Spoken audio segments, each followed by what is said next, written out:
السلام علیکم۔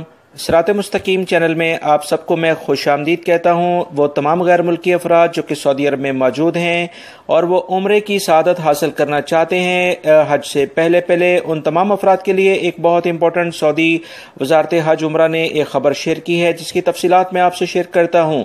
وہ تمام افراد جو کہ سعودی عرب میں موجود ہیں اور عمرے کی سعادت حاصل کرنا چاہتے ہیں، کیونکہ ابھی حج کے سلسلے میں عمرے پر باقاعدہ پابندی لگ جائے گی، یعنی وہ آپ مکہ کی حدود میں بغیر پرمیشن کے یعنی تصریح کے انٹر نہیں ہو سکتے ہیں۔ اس بارے میں جو اطلاعات آئی ہیں کہ اگلے 10 دنوں کے اندر اگر کسی نے عمرہ کرنا ہے تو وہ کر لے، اس کے بعد یعنی کہ 4 جولائی سے یعنی 1 ذی-القعدہ سے عمرے پر مکمل طور پر پابندی لگ جائے گی۔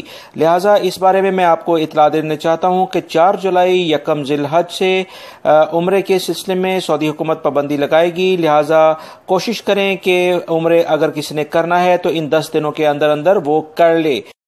لازمی نے حج کے سلسلے میں سب سے پہلی فلائٹ ڈھاکہ یعنی بنگلہ دیش کے شہر سے آ رہی ہے اور یہ جدہ میں فلائی کرے گی۔